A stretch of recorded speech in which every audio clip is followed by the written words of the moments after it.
अयोध्या वालों ने जो काम किया है बीजेपी को हरा करके, ये बहुत ही गलत काम किया है। किसके बातों में आ गए, क्या किए, कैसे किए, लेकिन बहुत ही बुरा हुआ। जिंदगी भर लोग पत्तल चाटते हैं, चाटते रहेंगे। जैसे मायावती के सैंडल उठाते रहे, ये सब अखिलेश के सैंडल चप्पल उठाएंगे।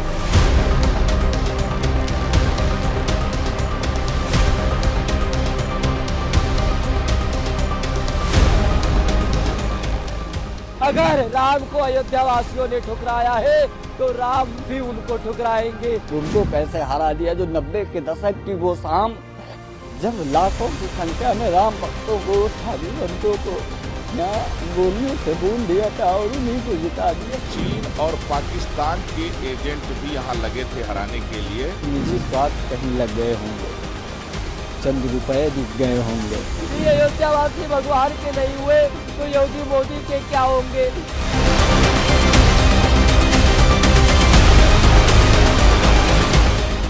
In a surprising outcome for the Indian populace, Faizabad in Uttar Pradesh, home to Ayodhya and the newly consecrated Ram Mandir, witnessed a grand ceremony only a few months back, marking the culmination of a 500-year struggle. A monumental accomplishment by PM Modi-led BJP government. While many celebrated the event, some sections boycotted it and created a ruckus within their own groups following the BJP's significant achievement in Ayodhya on January 22, 2024. Ram Lalla की जन्मभूमि हम सब हिंदुओं के लिए बहुत ही पवित्र स्थली है और मैं वहाँ दर्शन करने से अपने आप को रोक नहीं पाई, लेकिन वहाँ जाने का विरोध इस कदर मुझे सहना पड़ेगा, मैंने अपने जीवन में कभी नहीं सोचा था। मेरे साथ छत्तीसगढ़ प्रदेश कांग्रेस कार्यालय में अभद्रता हुई, अंत तक न्याय के लिए लड़ती रहूंगी। आपकी लड़ाई रामलल्ला से है कि आपकी लड़ाई किसी पॉलिटिकल पार्टी से है, इस पार्टी को तय करना होगा। Turning to the largest democratic election in the world, the 2024 Lok Sabha polls, the people's mandate favored Akhilesh Yadav Samajwadi Party over the BJP's candidate. The BJP lost the seat by a margin of 54,500 votes. Despite the massive development with BJP's focus on highways, roads and mega infrastructure projects, the party still lost its footing. Today, we'll delve into what led to this unexpected outcome for the BJP in Ayodhya.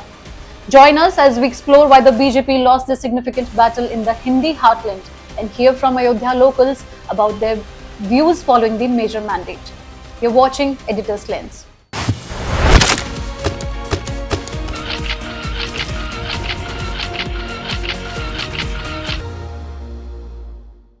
The BJP not only lost from Faizabad but faced defeats in 5 of the 9 seats in Ayodhya region of Uttar Pradesh. The other 4 seats that BJP lost in the region include Sultanpur, where BJP candidate Menaka Gandhi was defeated by SP candidate Ram Bhuwal Nishad. In Basti, SP candidate Ram Prasad Chaudhary also defeated BJP's 2-time sitting MP Harish Dwivedi. Uttar Pradesh में जो वर्तमान राजनीतिक स्थिति और परिस्थिति बनी है, उसमें अपने को खुद को अलग नहीं कर पा रहा। मैं खुद बहुत आहत अपने को महसूस कर रहा हूँ कि हमारी पार्टी, जिसको कम से कम कायदे से 75 सीट जीतने चाहिए थे, आदरणीय प्रधानमंत्री जी ने 80 सीटें जीतने का और शीर्ष नेतृत्व ने आह्वान किया था, तो आखिर कहाँ चूक हो गई और अब हम 40 सीटें भी नहीं प्राप्त कर पाए, जबकि आदरणीय प्रधानमंत्री श्री नरेंद्र मोदी जी का गांव में, गली में, कूचे में, शहर में, कस्बे में हर जगह उनके नाम की गूंज है, उनके प्रति बड़ा श्रद्धा भाव है। उन्होंने देश के लिए जो बहुत अति महत्वपूर्ण फैसले लिए हैं, उत्तर प्रदेश के संबंध में अनेक काम किए हैं, जन जन तक अनेक लाभकारी योजनाएं पहुंचाई हैं, इसके बावजूद हम कहाँ हमसे चूक हो गई, इस पर गहराई से चिंतन करने की आवश्यकता है। भले ही हमारी सीटें कुछ कम आई हैं, लोगों की पूरी आस्था है, लोग आहत हैं और लोगों में इस बात की भी खुशी है कि एनडीए की सरकार स्पष्ट बहुमत के साथ बन रही है। The other seats in Ayodhya region that the BJP lost are Ambedkar Nagar and Shravasti. The BJP lost these seats in 2019 too. In Ambedkar Nagar, SP candidate Lalji Verma defeated BJP candidate Ritesh Pandey, who won the seat in 2019 but on a BJP ticket.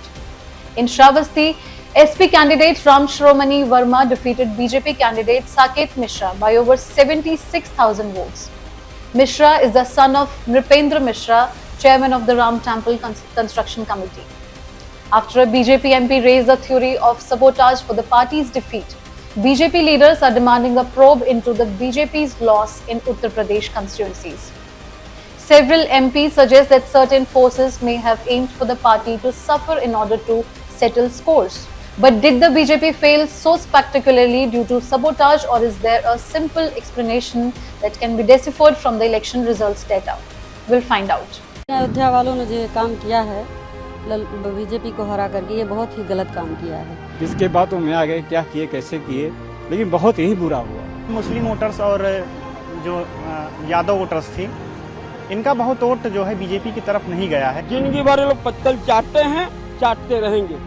Although the BJP fell short of securing a majority on its own and relied on its allies to secure a third term, the party's surprising defeat in Faizabad, home to Ram Mandir in Ayodhya, has grabbed headlines and ignited a debate. We'll talk about that later, but first listen to the heart-wrenching reactions from the people of Ayodhya following the election results. तो जीतना जरूरी था। बाकी अयोध्या में वैसे जीते हैं एक विधानसभा, लेकिन बहुत माइनर से वोट से जीते हैं, इतना कोई प्रभाव पड़ता नहीं है। लेकिन बहुत सारा दुख है, अब इसको शब्दों में हम व्यक्त नहीं कर सकते, क्योंकि ये पूरा एक जोन था। 500 साल बाद राम मंदिर का यहाँ पे पूरा हम लोग देख सकते हैं अपने प्रत्यक्ष आंखों से। उसका जो है योगदान बीजेपी का इसमें बहुत बड़ा है। और बाकी अदर पार्टियां भी एक तरीके से गठबंधन करके जो अपना मतलब गुणागणित लगा रही हैं, इसमें से भी ज्यादा बेटर अगर यहाँ अयोध्या के विकास में किसी का रोल है तो बीजेपी का ही था। वजह क्या थी? जिन्होंने कुछ नहीं किया, राम मंदिर के चौकट नहीं धांगा, वो शैतानों ने गोली चलवाया राम भक्तों के ऊपर। ये हिंदुस्तान हिंदू नमक हरान कहिए, जय श्री राम नत कहिए इनको। दुखी हैं आप लोग अयोध्यावासी? दुखी हम लोग अयोध्या से जीत गए हैं, ये जाकर 5वां सीट पे जाकर 4 सीट पे हारे हैं, है ना। अब बलिया से भी साइकिल निकली है। अब इस दिन हम क्या कहें, आज कभी नहीं सुधरेंगे नहीं। जिंदगी भर लोग पत्तल चाटते हैं, चाटते रहेंगे। जैसे मायावती के सैंडल उठाते रहे, ये सब अखिलेश के सैंडल चप्पल उठाएंगे। कहना बहुत दुख की बात है कि और बहुत शर्म की बात है इस अयोध्या की, मतलब जो उन्होंने किया, मतलब ये आंसू निकल रहे हैं आंख से कि ये जो हार गए बहुत गलत हुआ। मतलब पूरे अयोध्या का जो है एकदम से ये बेकार हो गया सब कुछ, बहुत ही बुरा हुआ। मतलब इतना शर्मनाक बात है कि जिस अयोध्या के लिए मोदी जी ने इतना कुछ किया, इतना त्याग किया, इतना सब कुछ किया, उसके लिए इन्होंने पूरा एकदम खत्म कर दिया सब पूरे अयोध्यावासियों को। किसके बातों में आ गए, क्या किए, कैसे किए, लेकिन बहुत ही बुरा हुआ। ये सोचना ही बहुत बुरा है। मतलब पूरे देश में अयोध्या का एकदम से पूरा अस्तित्व ही खत्म कर दिया इन लोगों ने। दिसंबर 1992 का वो कालिक जो राम भक्तों ने पूरे देश से आकर अयोध्या में विध्वंस कर दिया था, लेकिन राम मंदिर बनने के उपरांत ये जो कालिक अयोध्या वासियों के मस्तक पर लगा है, ये शायद हजारों हजार वर्ष तक ना ध्वस्त हो, और ये जीवन भर हिंदू, अयोध्या का हिंदू अपने मस्तक पर लेकर घूमेगा और नमक हराम की तरह देखा जाएगा। जिसने राम मंदिर को बनवाया उसी को अयोध्या वासियों ने हरा देने का काम किया है। ये संपूर्ण अयोध्या के लिए, संपूर्ण भारत के हिंदुओं के लिए और संपूर्ण विश्व में पहले हिंदुओं के लिए इससे ज्यादा दुख की बात कुछ नहीं हो सकती है कि जिन माननीय प्रधानमंत्री मोदी जी ने, योगी जी ने जिस अयोध्या में आते थे तो लगता था कि आसपास के किन्हीं सीट के विधायक और सांसद हैं, ऐसा कभी लगा ही नहीं कि वो प्रधानमंत्री हैं। और उसके बाद भी उनको हरा देने का काम किया है। यह कालिक हजारों वर्षों तक चलने वाली है और इसे अयोध्या वासी कभी जो है खत्म नहीं कर सकते हैं। ये बहुत दुखद है और इसको कह पाना कि अयोध्या में क्यों अयोध्या वालों ने भारतीय जनता पार्टी को हरा दिया और उनको कैसे हरा दिया, जो 90 के दशक की वो शाम जब लाखों की संख्या में राम भक्तों को, साधु संतों को यहाँ गोलियों से बूंद दिया था और उन्हीं को जिता दिया। ये बहुत दुख है। जो बड़ा कारण था अयोध्या की सीट हारने का, तो चीन और पाकिस्तान के एजेंट भी यहां लगे थे हराने के लिए, क्योंकि वो देख रहे थे कि भारतीय जनता पार्टी जो है उसका जो राजनीति का केंद्र है वो राम मंदिर है। तो चीन और पाकिस्तान के एजेंट यहां रात रात घूम करके और वो जो है यहाँ पैसा भी काफी बांटे हैं। तो वो दलितों को और ओबीसी को जो है तो समझाने में और खरीदने में कामयाब रहे। हालांकि हम लोग शर्मिंदा हैं और जो राम भक्तों के ऊपर गोली चलाया उसका प्रत्याशी जीत गया, जिसने राम मंदिर बनाया उसका प्रत्याशी हार गया। यही कुछ जो है कल्याण समय के समय भी हुआ था। ये अत्यंत दुखद। The BJP did not only lose Ayodhya but also lost all the seats adjacent to the temple town, Basti, Ambedkar Nagar and Barabanki. The result in Ayodhya is being seen not just as a defeat for the BJP but as a setback for their broader Hindutva vision. If the locals of Ayodhya were supporting the party that they believed brought them development and restored their Ram Lala, who then betrayed their expectations? How were Chinese and Pakistani elements involved in influencing their mandate, as some locals believe? Who is to blame for the BJP's loss in this highly anticipated seat? Could it have been the result of PM Modi's 400 Par campaign, which some claim backfired? Let us explore these questions one by one. There were murmurs that despite Ayodhya's development and the construction of the Ram temple, people from remote villages were not receiving any benefits.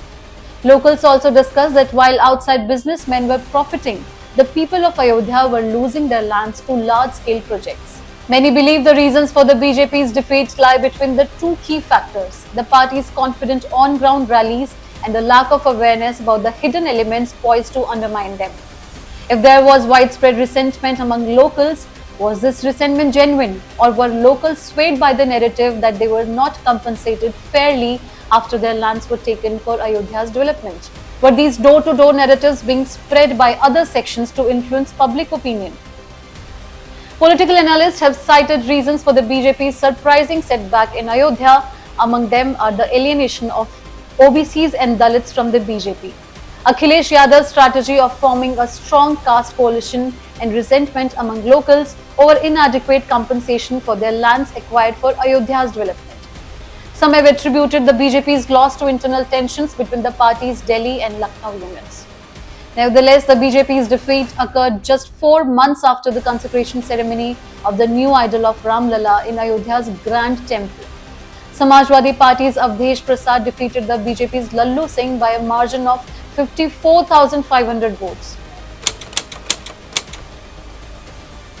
Faizabad is one of the seats that have the strongest caste equation in favor of the Samajwadi Party vote bank.